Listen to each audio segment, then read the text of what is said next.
अभी ओवैसी साहब हंस रहे हैं।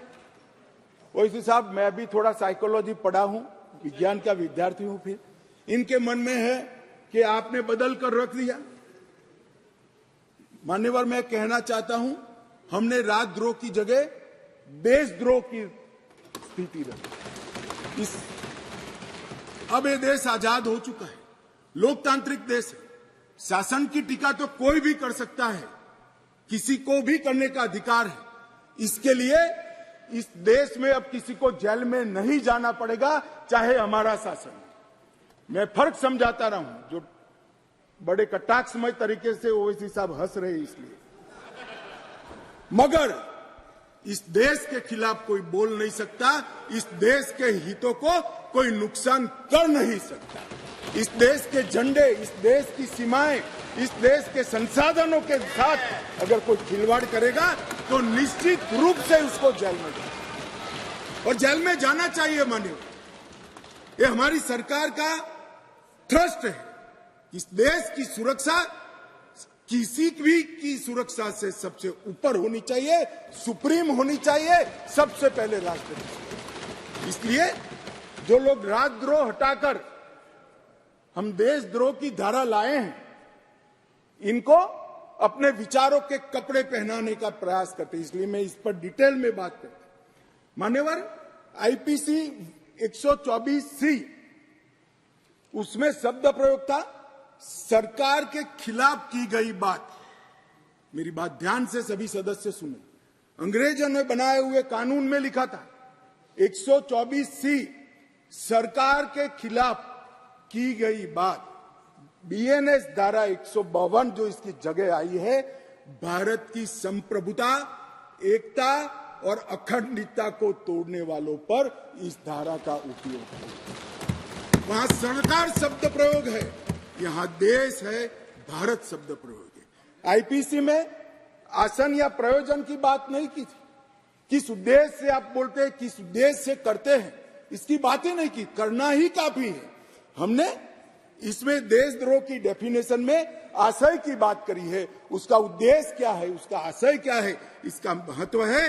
अगर उद्देश्य देशद्रोह का है तो इसको कठोर से कठोर दंड मिलना चाहिए, और उद्देश्य अगर शासन का विरोध करना है तो उसको दंड नहीं मिलना चाहिए। उसको वाणी स्वतंत्रता का अधिकार है। अब घृणा और अवमानना, शासन की अवमानना, शासन की घृणा करना, तिरस्कार करना, इसको हटाकर हमने शब्द प्रयोग क्या किया है, सशस्त्र विद्रोह, विध्वंसक गतिविधियां और अलगाववादी गतिविधियां शब्द प्रयोग। और अगर कोई कहता है सशस्त्र विद्रोह, बम धमाके, गोलीबारी और विध्वंसक प्रवृत्ति करने के बाद भी कोई जेल में नहीं जाना चाहिए, तो मैं इस विचार से इत्तेफाक नहीं रखता हूं। ये जेल में जाने ही चाहिए, सजा होनी ही चाहिए। इस देश में किसी को यह अधिकार नहीं है। मान्यवर, मैं इसलिए कहता हूं कि कुछ लोग ये नए इनिशिएटिव को अपना कलर देने का प्रयास कर रहे हैं, मगर आपका कलर, आपकी सोच, आपके विचार, आपकी नजर आपको मुबारक हो। हम तो संविधान की स्पिरिट को लेकर आगे चलने वाले लोग हैं। देश के खिलाफ जो कुछ करेगा उसको जरूर सजा होगी, ऐसा कानून में होना चाहिए।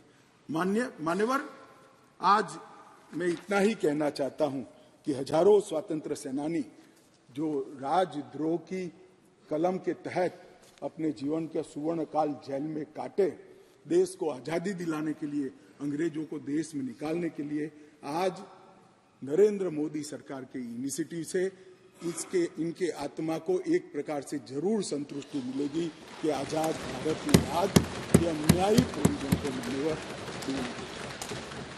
मान्यवर, हमने महिलाओं और बच्चों की सुरक्षा के लिए भी ढेर सारे प्रोविजन किए हैं। मान्यवर, भारतीय न्याय संहिता में